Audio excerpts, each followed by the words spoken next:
Bismillahirrahmanirrahim. Assalamu alaikum students. My name is Abdurrahman and I am teaching you biology. Students, from this session we are going to start the classification of angiospermy, जिसमें आपके syllabus के अंदर 6 classes शामिल की गई हैं जिनको 1 by 1 हम स्टडी करेंगे इंशाल्लाह ताला। मेन फोकस हमारा रहेगा उन कैरेक्टरिस्टिक्स के ऊपर जो बोर्ड के क्वेश्चंस में ज्यादा रिपीट होते हैं, और आप भी कंसंट्रेट कीजिएगा इन टेक्निकल टर्म्स को समझने में। समझने के लिहाज से ये आसान है और इंशाल्लाह ताला आपको मैं मजीद आसान तरीके से एक्सप्लेन करूंगा, कुछ शॉर्टकट टिप्स भी बताऊंगा ताकि आप इनको और अच्छे तरीके से याद कर सकें। तो डिटेल्स बोर्ड पे देखते हैं। Alright students, this is the first family हमारे सिलेबस में जो शामिल की गई है। This is Rosaceae. ऑलराइट, इसके नाम से तो आप सब वाकिफ हैं और ये भी जानते हैं कि ये मशहूर किस वजह से है, गुलाब के फूल वाला ग्रुप। ऑलराइट, सो गुलाब की फैमिली, दिस इज रोजेसी, और इसका जो मशहूर तरीन member that is Rosa indica, red rose जिसको हम कहते हैं। अब स्टूडेंट्स याद रखिएगा कि बहुत सारे ऐसे फ्रूट्स हमारे इर्द गिर्द मौजूद हैं जो इसी फैमिली से बिलोंग करते हैं, लेकिन सबसे पहले हम जो आगाज करेंगे इसका वो है मल्टीपल चॉइस क्वेश्चन स्टेटमेंट से। How many genera and how many species have been discovered so far. तो आपकी बुक की स्टेटमेंट को मैं यहां पे लिख रहा हूं। Genera that have been discovered, they are 100, all right, and species that have been discovered, they are 2000.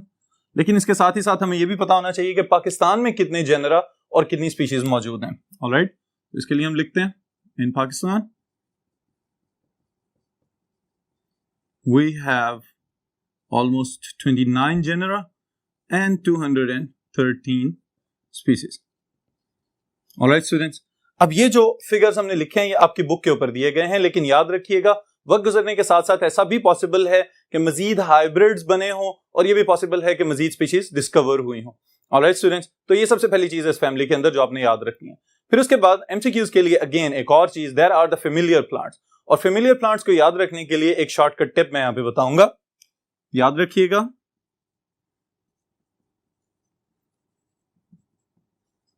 Familiar plants जिनको आप जानते हैं, इसके लिए स्टूडेंट्स एक वर्ड मैं यहां पे लिख रहा हूं। देखने के लिहाज से शायद इसकी कोई सेंस ना बने या ये कोई अंग्रेजी की इस्तिलाह नहीं होगी, लेकिन आपको याद रखने में जरूर मददगार होगी। This is पायरोमैथ।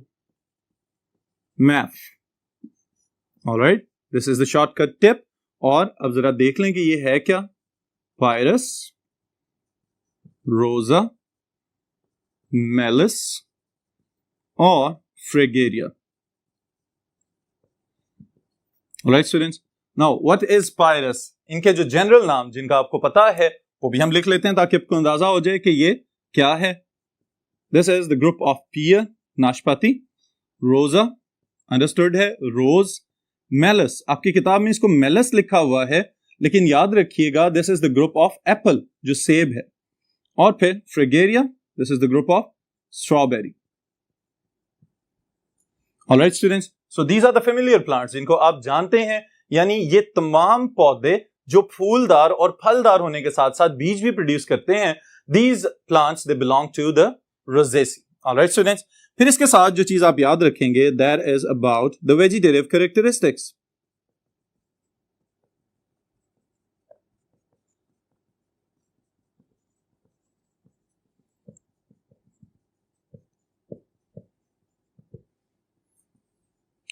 जी स्टूडेंट्स, अब यहां से टेक्सोनोमिकली याद रखने के लिए मैं आपको एक बात बता दूं कि वेजिटेटिव कैरेक्टरिस्टिक्स में आप वो खसूसियात याद रखेंगे जो पौधे की खसूसियात आपको प्रोमिनेंटली नजर आ रही हैं। ऑलराइट, यानी इसका तना कैसा है, इसके पत्ते कैसे हैं, इसकी जड़ें कैसी हैं, इसकी ओवरऑल शक्ल आपको किस तरह की नजर आ रही है। ऑलराइट, फिर इसके साथ ही साथ जो दूसरी चीज इसके कंपैरिजन में आपने याद रखनी है, there are the floral characteristics. Floral characteristics थोड़े से याद करने में दुश्वार होते हैं, लेकिन इंशाअल्लाह ताला अगर आपको इनकी समझ आ जाए तो फिर आपको ये भी याद रखने में कोई मुश्किल नहीं रहेगी। तो वेजिटेटिव कैरेक्टरिस्टिक्स के लिए एक और shortcut, that is PSL। Alright, और PSL से यहां पे कतन वो मुराद नहीं है जो आप समझ रहे हैं, लेकिन याद रखने के लिहाज से आपको जरूर आसानी होगी। Students, P for the plant habit,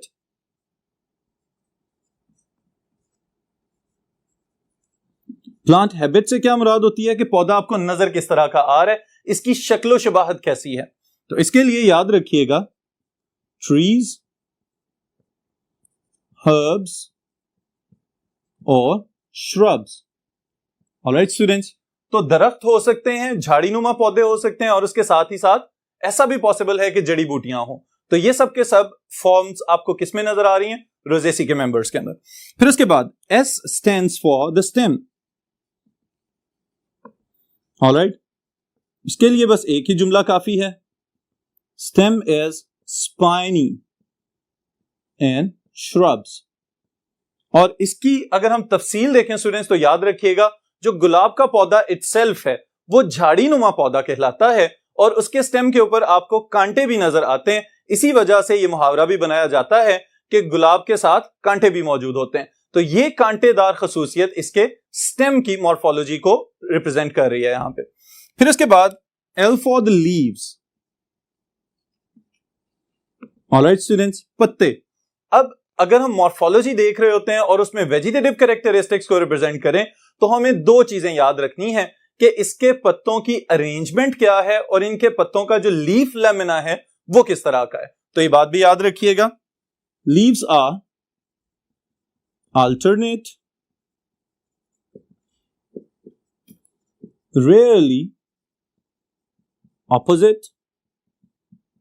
alright, अब ये अरेंजमेंट की बात हो रही है. अल्टरनेट क्या है कि एक पत्ता एक साइड पे मौजूद है, दूसरा उससे थोड़े से डिस्टेंस पे ऊपर जाके मौजूद होगा और तीसरा पत्ता फिर उससे थोड़े से डिस्टेंस पे ऊपर जाके मौजूद होगा. तो एक स्पाइरल अरेंजमेंट अगर बना रहे हैं ये मेन स्टेम के ऊपर तो इसको हम कहेंगे this is the alternate arrangement of the leaves. फिर इसके साथ जो दूसरी चीज है ऑपोजिट. ऑपोजिट का मतलब क्या होता है कि दोनों लीव्स एक ही पॉइंट से लेकिन आमने सामने डेवलप हो रहे हो, तो this is known as opposite formation of the leaves.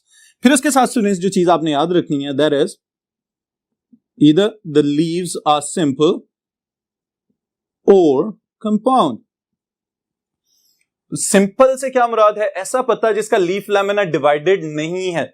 लेकिन यह भी याद रखिएगा बाज़ औक़ात वो पत्ते जो हैं डिवाइडेड नहीं होते, तकसीम शुदा नहीं होते, लेकिन उनके जो किनारे हैं उनके ऊपर छोटे छोटे आपको आउटग्रोथ लाइक स्ट्रक्चर्स बनते हुए नजर आते हैं और उसको हम कहते हैं इस तरह के पत्ते को टूथड लीफ. ऑलराइट, लेकिन दूसरी तरफ जो हमारे पास कंपाउंड लीव्स हैं ये क्या है कि अगर एक ही लीफ लैमिना मजीद छोटे छोटे लीफलेट्स में तकसीम होना शुरू हो जाए तो इस तरह के लीफ को हम कहेंगे this is a compound leaf. और फिर उसके दरमियान में जो मिड रेब वाला स्ट्रक्चर है that will be known as rachis. Alright, फिर उसके बाद स्टूडेंट्स यही चीज चलें यहां पे भी लिख लेते हैं. Spines present on the racks. Alright students, तो ये वाले फीचर्स आप मेनली याद रखेंगे. उसके बाद फिर आगे वो स्टिप्यूल्स का मौजूद होना या ना होना ये एक अलग फीचर है. एडिनेट होना या उसके साथ जो लीफ स्टॉक है वो मौजूद होना ये डिफरेंट फीचर्स हैं. लेकिन मैंने जैसे आपको आगाज में कहा है जो मोस्ट इंपॉर्टेंट फीचर्स हैं जो आपने याद रखने हैं उनका हम जिक्र यहां पे ज्यादा डिटेल से करेंगे. ऑलराइट, फिर इसके साथ स्टूडेंट्स नेक्स्ट फीचर जो है there are the floral characteristics.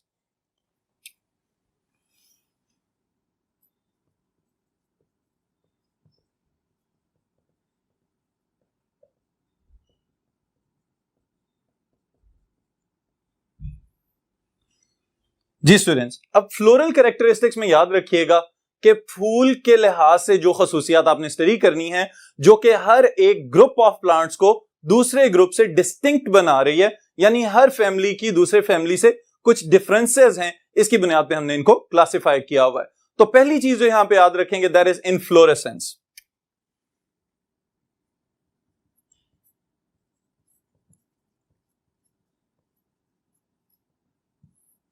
Alright, अब स्टूडेंट सबसे पहले तो आपको ये पता होना चाहिए कि इनफ्लोरेसेंस है क्या चीज. Inflorescence is the arrangement of flowers on the floral axis. Alright, यानी कि वो स्टेम वाला पार्ट, असल में फ्लावर्स क्या है, they are the modified shoots. तने की ही फर्दर मॉडिफिकेशन हुई है और फूल बन गए.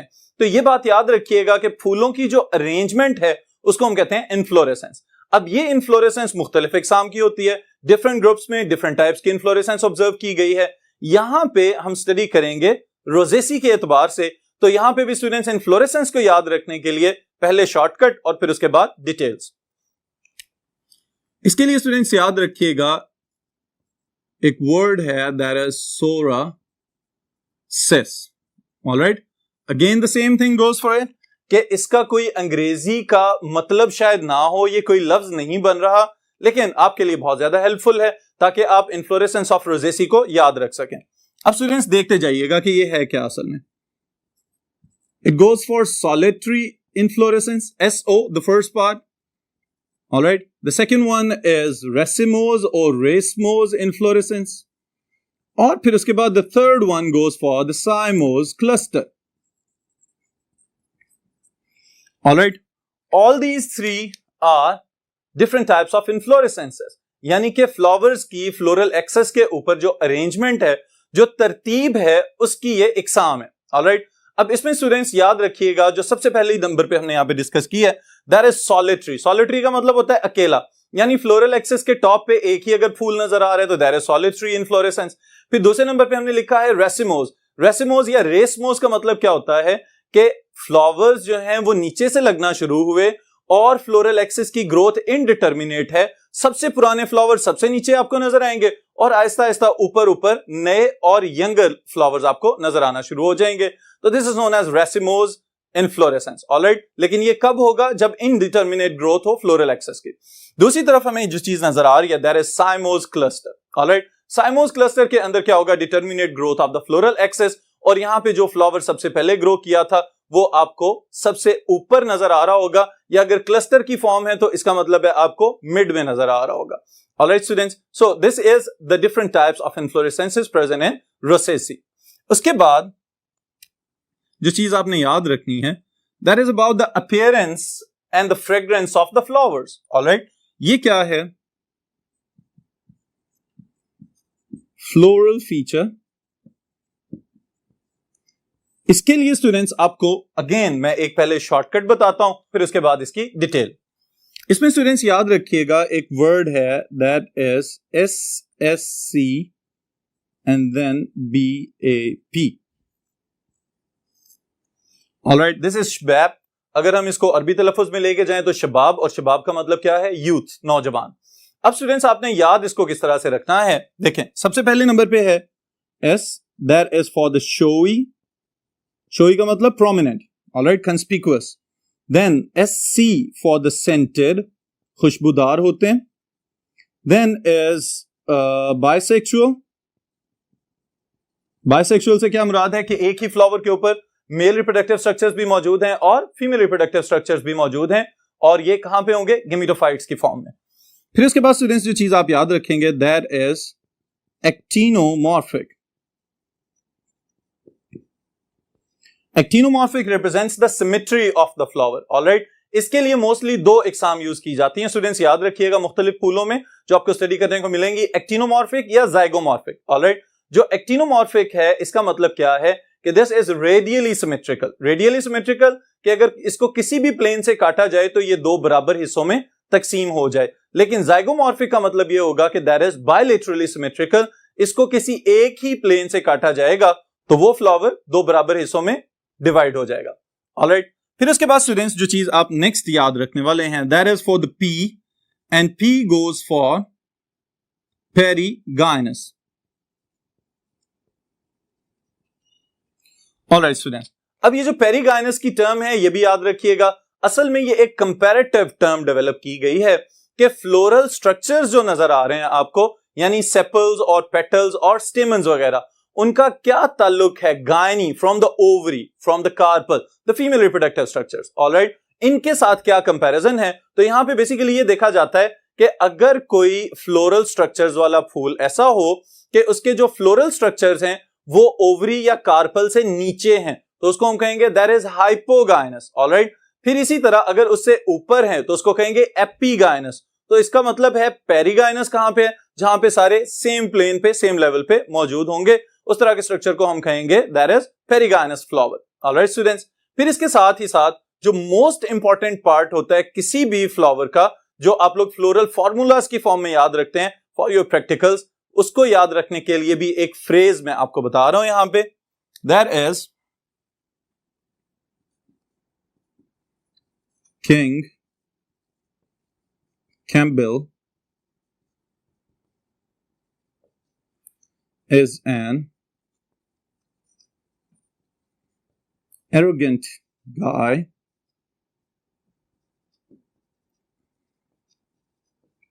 towards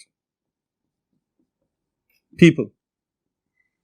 ऑलराइट स्टूडेंट्स, अब ये भी याद रखिएगा कि देखने के लिहाज से शायद इस जुमले की कोई सेंस ना बन रही हो, लेकिन अगेन आपको याद करवाने के लिए ये एक और आसान तरीका है।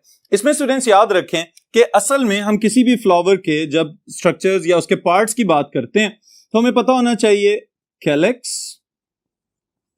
Corolla, androecium, also known as androecium, और गायनेशियम। ऑलराइट स्टूडेंट्स, अब देखें जो जुमला हमने ऊपर लिखा है इसमें K of king it represents the calyx, alright. फिर कैम्बल का C it represents corolla, फिर उसके बाद एरोगेंट का A goes for एंड्रोशियम, फिर उसके बाद जो हमने गाय लिखा है that goes for गायनेशियम, और उसके बाद एंड पे हमने जो पीपल का P कैपिटल किया हुआ है, इसके लिए स्टूडेंट्स याद रखिएगा it stands for the placentation।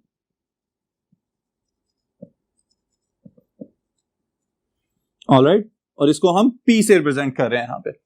अब देखें जो याद रखने वाली चीज है वो ये है कि कैलिक्स क्या चीज है? Sepals, corolla petals, alright, androecium या androecium the male reproductive structures, और फिर उसके बाद gynoecium the female reproductive structures, alright. और प्लेसेंटेशन क्या होती है कि वो वाला स्ट्रक्चर जिसकी मदद से ओव्यूल जो है ओवरी वॉल के साथ जुड़ा हुआ है उसको कहते हैं प्लेसेंटा। तो प्लेसेंटा का जो पैटर्न होगा उसको हम कहेंगे प्लेसेंटेशन। फिर उसके बाद स्टूडेंट्स अब देखें इनकी जो तादाद है वो भी हमने याद रखनी होती है between different groups of plants, ताकि हम उनको बाद में डिफरेंशिएट कर सकें। सो calyx, 5 sepals, alright, and united at base, alright students। यानी कि सेपल्स हैं क्या? बेसिकली फूल के नीचे जो ग्रीन कलर की पत्तियां आपको नजर आ रही होती हैं टफ और रेजिस्टेंट स्ट्रक्चर्स की फॉर्म में, दे आर द सेपल्स। यहां पे कितनी तादाद है? 5, और नीचे से जाके आपस में जुड़ी हुई नजर आती हैं, तो इस वजह से इनको लिखा है यूनाइटेड एट बेस। फिर उसके बाद कोरोला, कोरोला में भी स्टूडेंट्स याद रखिएगा न्यूमरस की टर्म यूज की जाती है। न्यूमरस का मतलब बहुत ज्यादा, ऑलराइट, लेकिन बहुत ज्यादा होने के बावजूद 5 और मल्टीपल्स ऑफ 5, 5 होंगे या फिर 5 के मल्टीपल्स, यानी 5, 10, 15, 20, 25 इस तरह से। So these are the multiples of 5। फिर इसके बाद स्टूडेंट्स एंड्रोशियम के लिहाज से याद रखें कि जो मेल रिप्रोडक्टिव स्ट्रक्चर की अगर हम बात कर रहे हैं तो यहां पे भी अगर आपने गुलाब का फूल देखा हुआ है तो उसके दरमियान में आपको बहुत सारे एंथर्स और बहुत सारे फिलामेंट्स नजर आते हैं। तो इसके लिए भी हम ये बात लिख सकते हैं न्यूमरस, ऑलराइट, और 5 और 10, ऑलराइट स्टूडेंट्स। तो ये वाली तादाद ज्यादातर मेंबर्स में जब ऑब्जर्व की जाती है तो वो पहले लिखी जाती है, लेकिन कुछ मेंबर्स में अगर बाद में भी ऑब्जर्व हो रही है तो उसको भी हम निग्लेक्ट नहीं कर सकते, इसलिए उसको हमने साथ ऐड कर दिया। फिर उसके बाद गायनेशियम के अंदर स्टूडेंट्स याद रखिएगा हमने क्या लिखना है, how many carpels are there, alright. उसके लिए या तो 1 कार्पल, और अगर ज्यादा हैं तो फिर हम लिखेंगे they are separate from one another, alright students. इसका मतलब यह है कि या तो एक ही कार्पल है, या अगर एक से ज्यादा हैं तो वो एक दूसरे से अलहदा अलहदा हैं, जुड़े हुए या फ्यूज फॉर्म में नहीं नजर आएंगे, ऑलराइट स्टूडेंट्स। फिर इसके साथ जो चीज गायनेशियम में आपने याद रखनी होती है, इसके साथ मैं ऐड कर रहा हूं सेपरेट हैं तो उस सूरत में ज्यादा होने चाहिए, ऑलराइट। अगर ज्यादा हैं तो फिर एक दूसरे से अलहदा होंगे। फिर उसके बाद स्टूडेंट्स याद रखिएगा ओवरी, ऑलराइट। ओवरी की जो पोजीशन है फ्लोरल स्ट्रक्चर्स के अंदर वो भी याद रखनी होती है। तो उसके लिए हम क्या टर्म यूज कर सकते हैं, सुपीरियर और sometimes inferior, ऑलराइट। अब ये भी याद रखें कि ओवरी की पोजीशन को हम किसके साथ कंपेयर करें, बिल्कुल उसी तरह जैसे अभी मैंने पीछे आपको बताया है कि पेरिगाइनस की टर्म जो है उसमें हम फ्लोरल स्ट्रक्चर्स को कंपेयर करते हैं ओवरी की पोजीशन के साथ या कार्पल की पोजीशन के साथ। तो यहां पे भी हम यही बात याद रखेंगे कि ओवरी की पोजीशन को फ्लोरल स्ट्रक्चर्स के साथ कंपेयर करना शुरू कर दें। अगर ओवरी ऊपर है तो सुपीरियर है, अगर नीचे है तो इंफीरियर है, ऑलराइट स्टूडेंट्स। तो सुपीरियर अबव और इंफीरियर बिलो, इस लिहाज से आप याद रखेंगे इसको। फिर उसके बाद एंड पे जो फीचर हमने लिखा हुआ है दैट इज प्लेसेंटेशन, और अभी मैंने बताया है placenta is the attachment of the ovule to the ovary wall. तो इसकी कौन कौन सी टाइप्स आपने याद रखनी है? The first one is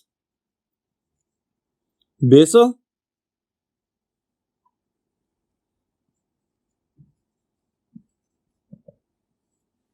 alright. अब बेसल किस फॉर्म में आपको नजर आती है? जब वन कार्पल, सिर्फ एक ही कार्पल मौजूद है, और इसके लिए एक टर्म हम और लिख लेते हैं यहां पे, एपो कार्पस, ऑलराइट। या तो एक ही कार्पल है या बहुत सारे हैं और एक एक हैं, ऑलराइट स्टूडेंट्स। अब ये टर्म भी समझने से ताल्लुक रखती है कि बहुत सारे हैं और एक एक हैं। तो एक मुहावरा याद रखिएगा, इत्तेफाक में बरकत है। इसका मतलब क्या है कि अगर बहुत ज्यादा कार्पल्स भी हैं लेकिन एक दूसरे से अलहदा हैं तो वो एक एक ही काउंट होंगे, ऑलराइट। तो इस लिहाज से वो फ्लावर्स जिनके अंदर या तो एक ही कार्पल हो या फिर एक से ज्यादा हो लेकिन सेपरेट हो, तो उस केस में आपको बेसल प्लेसेंटेशन नजर आएगी। फिर उसके बाद दूसरी टाइप जो यहां पे याद रखेंगे आप, that is axile. Axile placentation कब नजर आती है? जब कार्पल्स की तादाद ज्यादा हो,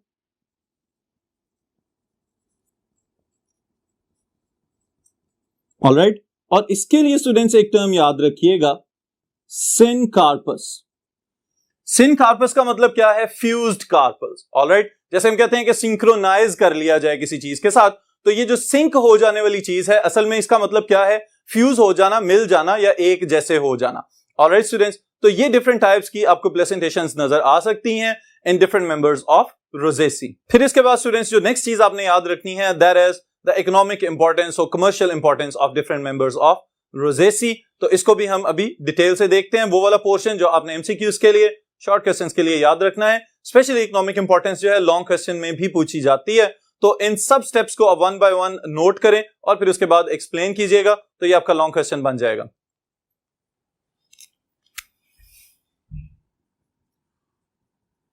इकोनॉमिक इंपॉर्टेंस,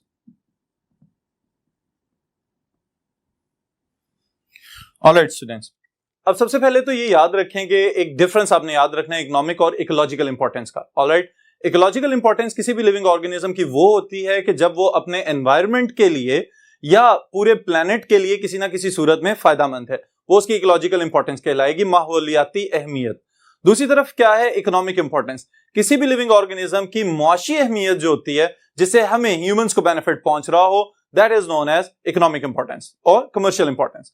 अब स्टूडेंट्स यहां पे जो चीज हमने याद रखनी है वो ये है कि रोजेसी की हम अगर बात करें तो सबसे ज्यादा जिस प्लांट की वजह से ये पहचानी जाती है वाली family, that is rose, alright. इसकी बहुत सारी इकसाम डिफरेंट कलरफुल फ्लावर्स के साथ दुनिया में कल्टीवेट की जाती हैं, और इनकी पहचान क्या है कि इनको हम ऑर्नामेंटल प्लांट्स के तौर पे ग्रो करवा रहे हैं, ऑलराइट। अब ऑर्नामेंटल प्लांट्स के तौर पे ग्रो करवाने का मतलब क्या है कि तज़ीनो आराइश करने के लिए, किसी भी जगह की खूबसूरती में इजाफा करने के लिए हम अपने घरों में भी गुलाब का फूल ग्रो करवा रहे हैं, हम अपने लॉन्स वगैरह में बहुत सारे पौधे लगा सकते हैं। इसके साथ ही साथ पब्लिक पार्क्स में आपको बहुत ज्यादा ये फूल लगे हुए नजर आते हैं। तो इसका मतलब ये है कि सबसे पहली इंपॉर्टेंस जो है that is the importance regarding their ornamental feature. तो हम लिख लेते हैं ऑर्नामेंटल प्लांट्स, ऑलराइट। से नंबर पे स्टूडेंट्स याद ऑर्नामेंटल प्लांट्स, ऑलराइट। से नंबर पे स्टूडेंट्स याद रखें कि जो अभी मैंने आगाज में आपको एक बात बताई थी कि इसके कुछ मेंबर्स ऐसे हैं जो फ्रूट प्रोड्यूस करते हैं, फल पैदा करते हैं। तो इसका मतलब यह है कि दूसरी अहमियत इसकी क्या है? फ्रूट प्रोडक्शन,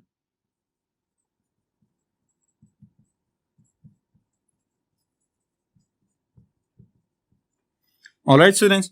फिर इन दोनों चीजों के साथ ही साथ अब सवाल यह पैदा होता है कि ये पाए कहां पे जाते हैं, किस तरह के एरियाज में आप इनको अच्छी तरह ग्रो करवा सकते हैं। तो उसके लिए एक एमसीक्यू स्टेटमेंट में लिख रहा हूं, याद रखिएगा। They are ranked third in plants of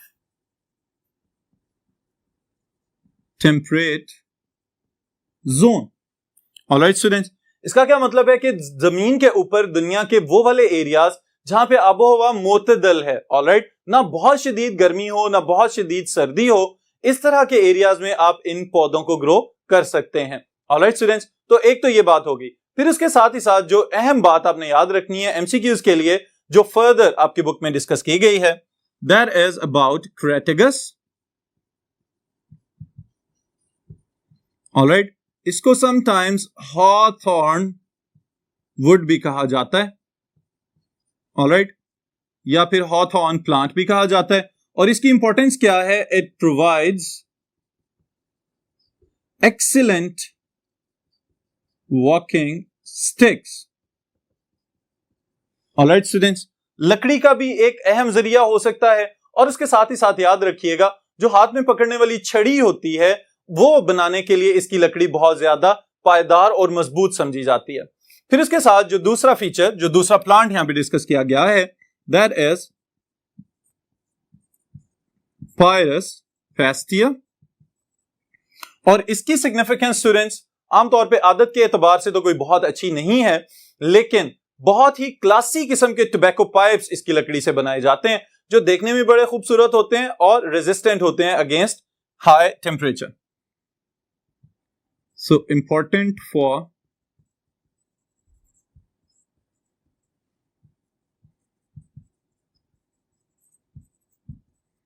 making tobacco pipes. Alright, यहां पे सिर्फ वो खुसूसियात स्टूडेंट्स में डिस्कस कर रहा हूं जो आपकी किताब में लिखी हुई हैं, ताकि आपको याद रखने में आसानी रहे। ऑलराइट, फिर उसके बाद जो चीज याद रखेंगे आप, दैट इज अबाउट द रोजा।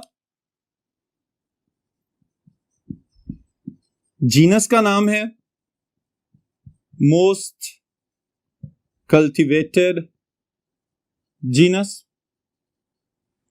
ऑलराइट, और इसकी पहचान क्या है? रोज, गुलाब का फूल। अब स्टूडेंट्स, गुलाब के फूल ऑर्नामेंटल्स के तौर पे तो इस्तेमाल हो ही रहे हैं, लेकिन इसके साथ ही साथ याद रखिएगा कि इनकी और भी बहुत ज्यादा हमारे रोजमर्रा जिंदगी में इस्तेमाल होने वाली अशिया बनाई जा रही हैं, जिसमें सबसे पहले नंबर पे अगर आप याद रखना चाहें तो that is rose oil. Alright, rose oil, ये जो आपको गुलाब की खुशबू वाले जितने भी परफ्यूम्स या एयर फ्रेशनर्स नजर आते हैं उनके अंदर रोज ऑयल शामिल किया गया होता है। ऑलराइट, तो हम ये चीज हम यहां पे लिख सकते हैं, for making perfumes. Alright students, फिर इसके साथ जो दूसरी चीज आप याद रखेंगे, दैट इज रोज वाटर।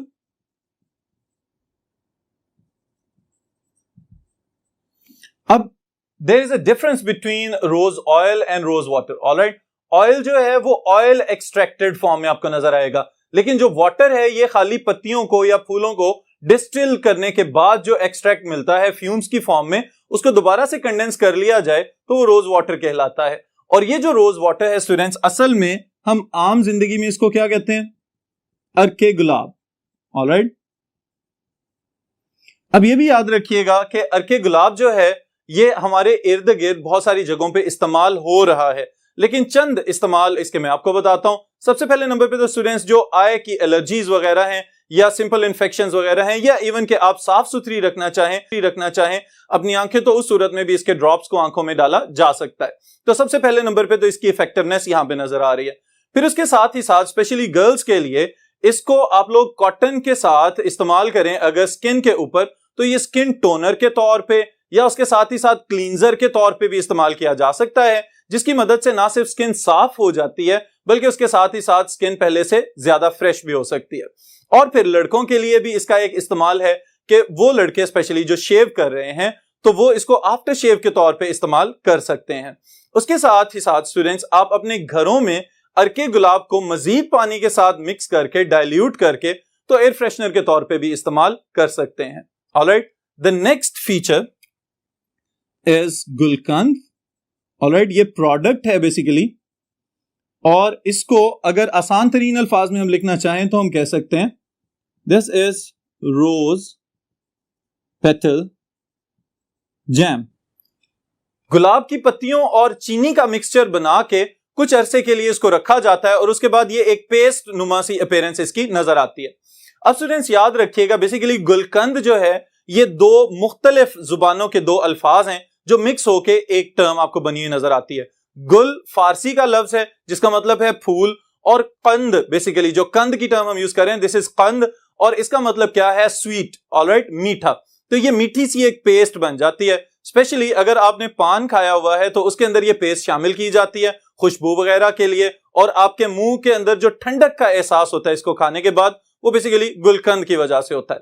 उसके साथ ही साथ स्टूडेंट्स, इसको आमतौर पे डेली डाइट में भी शामिल किया जा सकता है खाने के लिए, और तो और गर्मियों के अंदर आप इसको इस्तेमाल कर सकते हैं अगेंस्ट हीट। अगर इसको खाया जाए पानी के साथ मिला के तो उस सूरत में भी ये जो है गर्मी से आपको छुटकारा फराहम कर सकता है। Alright students, so these are some uses of rose and rose petals. फिर इसके साथ ही यहीं पे आज का सेशन खत्म करते हैं। नेक्स्ट सेशन में